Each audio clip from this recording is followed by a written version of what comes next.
Estimado oyente,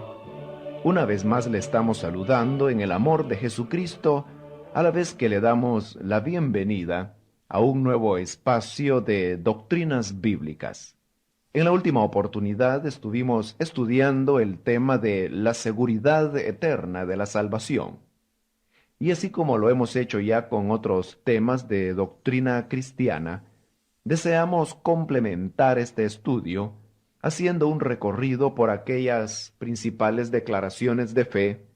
que nos servirá como un resumen y a la vez como un repaso de estos fundamentos que hemos ya estudiado de las Escrituras, pero que ahora veremos son ratificadas por diferentes confesiones de iglesias reformadas. En primer lugar, citamos los cánones de Dort, que también se llaman las reglas de doctrina de Dordrecht. En el capítulo 5, que está dedicado al tema la perseverancia de los santos, inciso primero, dice de la siguiente manera: a los que Dios llama, conforme a su propósito, a la comunión de su Hijo nuestro Señor Jesucristo, y regenera por el Espíritu Santo, a estos les salva ciertamente del dominio y de la esclavitud del pecado, pero no les libra en esta vida totalmente de la carne y del cuerpo de pecado. Hasta ahí llega el inciso primero. Y es obvio de que aquellos que han sido salvados en Cristo, aunque ellos ya no habrán de recibir la culpa y las consecuencias del pecado, sin embargo es lógico que todavía no han sido totalmente librados del pecado, pues aún tienen el cuerpo que les inclina a pasiones pecaminosas. El inciso segundo dice: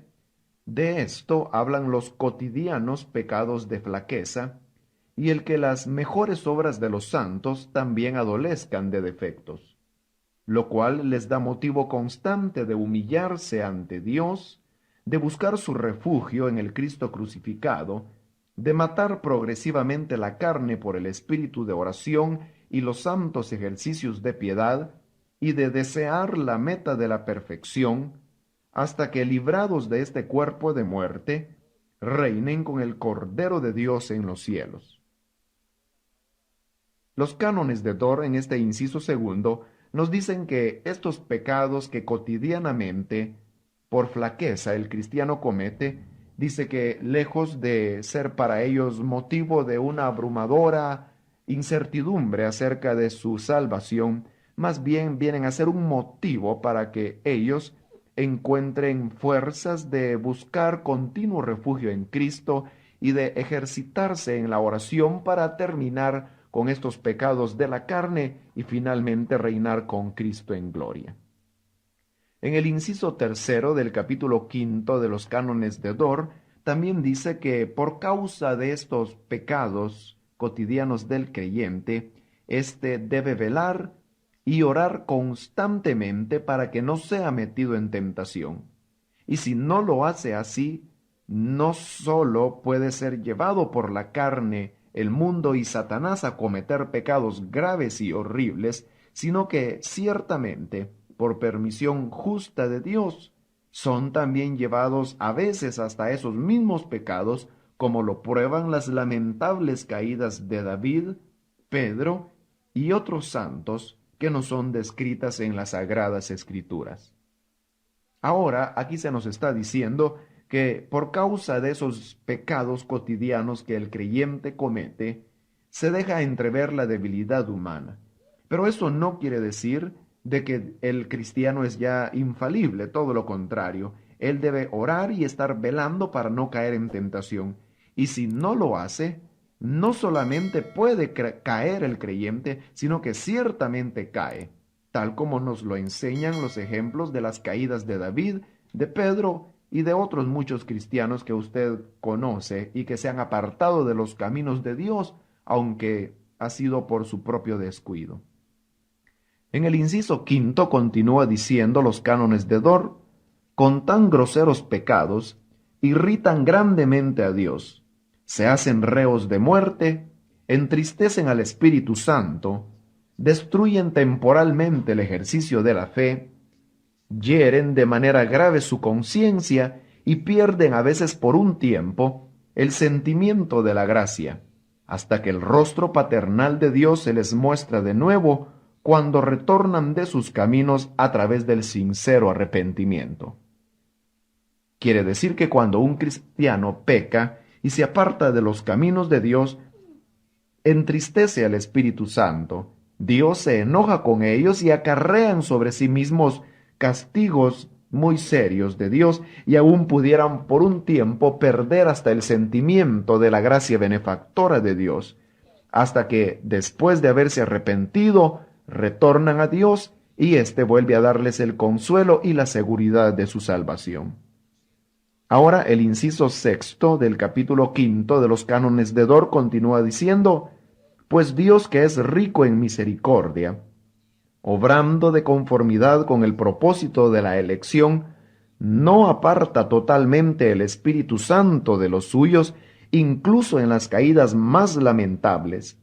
ni los deja recaer hasta el punto de que pierdan la gracia de la aceptación y el estado de justificación, o que pequen para muerte o contra el Espíritu Santo, y se precipiten a sí mismos en la condenación eterna, al ser totalmente abandonados por Él. En este inciso lo que se nos está diciendo es que aun cuando un creyente cayera en la más lamentable condición de pecado, aun con todo eso, Dios, que es rico en misericordia, no aparta totalmente su espíritu de los tales, sino que más bien está siempre inquietándolos, invitándolos a retornar a los caminos de Dios. Tampoco estas personas que han caído pierden la gracia de la aceptación, como tampoco su estado de justificación. Continúa el inciso séptimo explicándonos más esto, diciendo: pues en primer lugar, en una caída tal, aún conserva Dios en ellos su simiente incorruptible, de la que son renacidos, a fin de que no perezca ni sea echada fuera. En segundo lugar, los renueva cierta y poderosamente por medio de su palabra y espíritu, convirtiéndolos, a fin de que se contristen de corazón y según Dios quiere, por los pecados cometidos. Deseen y obtengan con un corazón quebrantado por medio de la fe, perdón en la sangre del mediador, sientan de nuevo la gracia de Dios de reconciliarse con ellos, adoren su misericordia y fidelidad, y en adelante se ocupen más diligentemente en su salvación con temor y temblor. Es decir, que cuando un cristiano peca, como decíamos, de una manera muy lamentable y muy escandalosa, con todo y eso, Dios no aparta su gracia de la aceptación, ni quita de ellos su estado de justificación. Más bien, Dios no puede negarse a sí mismo, pues habiendo implantado en ellos la simiente incorruptible de su naturaleza, por la cual han sido renacidos, ellos volverán a los caminos de Dios. Y por otra parte, Dios con su espíritu los renueva de una manera tan poderosa que los puede sacar de las peores caídas, haciéndolos que se contristen a causa de sus pecados y que con un corazón contrito y humillado busquen la reconciliación con Dios y que por medio de la fe obtengan el perdón en la sangre del mediador, hasta sentir de nuevo que han sido reconciliados con Dios, sintiendo la fidelidad y la misericordia de Dios y sobre todo el temor de volver a caer en semejantes pecados. Por lo tanto, todo esto nos corrobora la seguridad eterna de la salvación del creyente, la cual es un don irrevocable que no puede ser alterado, pues no depende de las obras del hombre, sino que depende de la elección que Dios ha dado. El inciso octavo dice de la siguiente manera: por consiguiente,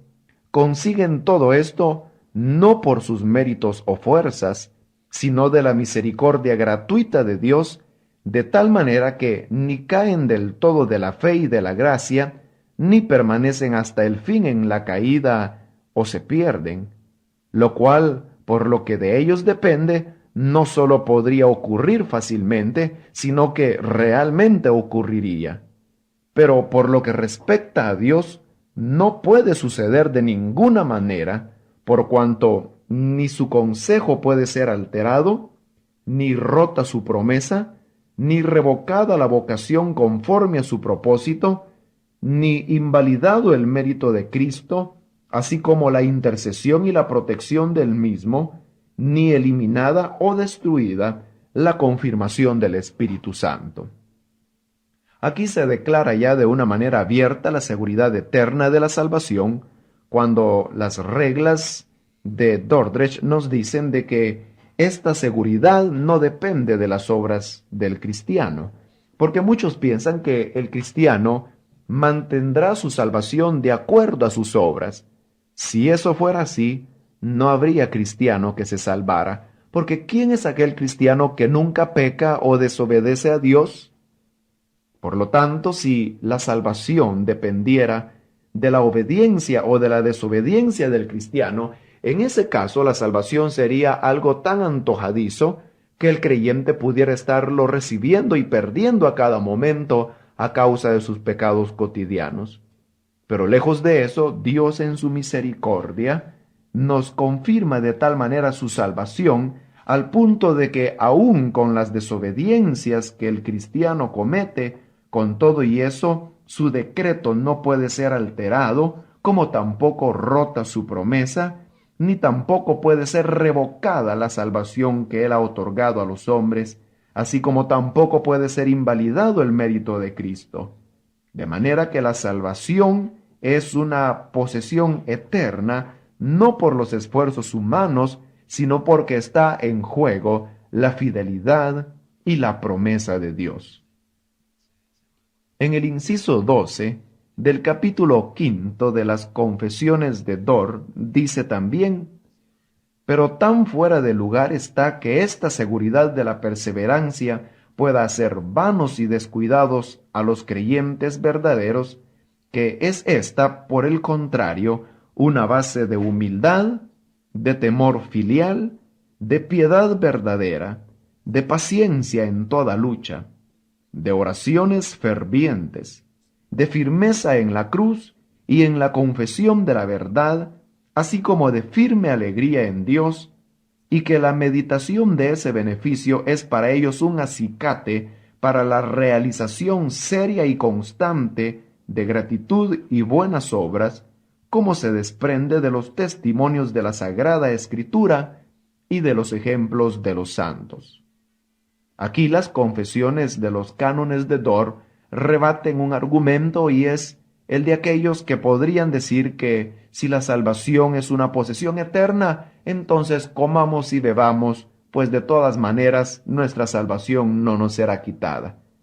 Pero dice la confesión de los cánones de Dort, y también así lo confirman las Escrituras, que esto es algo que está totalmente fuera de lugar, pues lejos de hacer esta seguridad a los creyentes descuidados, más bien les da una base para la humildad y el temor filial, de manera que ellos se sienten de tal manera agradecidos con Dios que le sirven con toda firmeza en la cruz, y además al meditar en la seguridad de su salvación, encuentran en ello una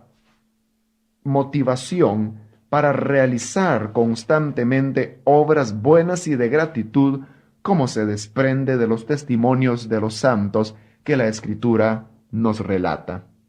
Todo verdadero cristiano que ha llegado a alcanzar la salvación de Dios, en lugar de descuidarse, más bien se siente atraído para continuar en los caminos de Dios, porque esta salvación es una salvación eterna y permanente, que no puede ser revocada por ningún motivo ni circunstancia. Hasta aquí llega nuestro comentario de los cánones de Dort. Citamos ahora la Confesión de Fe de Westminster. En el capítulo 17, que lleva por título La perseverancia de los santos, en el literal A, dice de la siguiente manera: a quienes Dios ha aceptado en su amado, y que han sido llamados eficazmente y santificados por su Espíritu, no pueden caer ni total ni definitivamente del estado de gracia, sino que ciertamente han de perseverar en él hasta el fin y serán salvados eternamente. Esta es una declaración positiva de la seguridad eterna del creyente, donde dice que el que realmente ha sido aceptado en Cristo no puede caer ni definitiva ni totalmente del estado de gracia, sino que al final siempre serán salvos. En el literal B se nos amplía un poco más este concepto cuando dice: esta perseverancia de los santos depende no de su propio libre albedrío, sino de la inmutabilidad del decreto de elección que fluye del amor gratuito e inmutable de Dios el Padre, de la eficacia del mérito y de la intercesión de Jesucristo, de la morada del Espíritu y de la simiente de Dios que está en los santos, y de la naturaleza del pacto de gracia, de todo lo cual surge también la certeza y la infalibilidad de la perseverancia. Hasta ahí llega el literal B. Y como vemos, lo que aquí se nos enseña es que la seguridad, o como dice la confesión, la perseverancia de los santos, depende no de su propia capacidad, sino que depende más bien de los atributos de la Trinidad. En primer lugar, del decreto de elección del Padre. Porque si el Padre ha elegido a una persona para salvación, ¿cómo es posible que ésta se pierda? Y como esta elección de Dios es inmutable, es invariable, entonces una persona una vez en la gracia, para siempre en la gracia. En segundo lugar, depende, dice, de la eficacia del mérito y de la intercesión de Jesucristo. Siendo de que la salvación del creyente no depende de sus propias obras, sino que del mérito de Cristo, entonces, ¿cómo puede un verdadero creyente ser condenado, siendo de que lo que le salva no es su propia obra o su perseverancia, sino que es el mérito de Jesucristo, el cual es perfecto y suficiente para presentarnos aceptos a los ojos de Dios? Y finalmente dice que esta seguridad depende también de la morada del Espíritu Santo, la cual nos ha sido adjudicada y, como lo estudiamos anteriormente, es las arras de nuestra herencia. Y finalmente, en el literal C del capítulo 17 de esta Confesión de Fe de Westminster, dice: no obstante, esto es posible que los creyentes, por las tentaciones de Satanás y del mundo, por el predominio de la corrupción que queda en ellos, y por el descuido de los medios para su preservación, caigan en pecados graves, y por algún tiempo permanezcan en ellos, por lo cual atraerán el desagrado de Dios, contristarán a su Espíritu Santo, se verán excluidos en alguna medida de sus gracias y consuelos, tendrán sus corazones endurecidos y sus conciencias heridas, lastimarán y escandalizarán a otros y atraerán sobre sí juicios temporales. En otras palabras, esta seguridad eterna de la salvación del creyente en ninguna manera estipula de que el creyente sea ya infalible. Lejos de eso, la confesión dice de que el creyente puede pecar y aún ofender a Dios, y al ofenderlo atraerá sobre sí todas las calamidades que aquí se relatan, como también los castigos temporales de Dios. Esto quiere decir de que el pecado produce efectos diferentes en el incrédulo como en el cristiano. El pecado siempre trae consecuencias, es obvio, pero es diferente la consecuencia que trae sobre un incrédulo que la que trae sobre un creyente.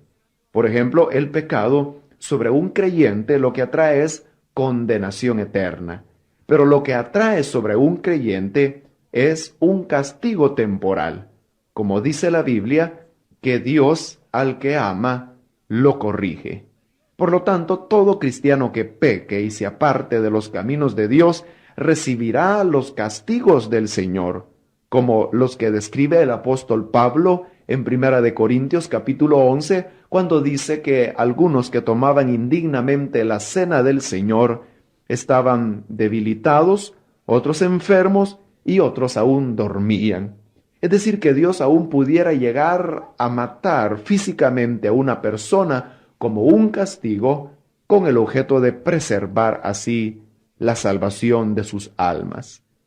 Quiere decir entonces que un creyente no está exento del castigo. Lejos de eso, Dios castigará, corregirá a aquellos creyentes que se aparten de la obediencia a sus preceptos, aunque éstos jamás se verán destituidos totalmente de la gracia de Dios, pues la salvación es eterna en ellos.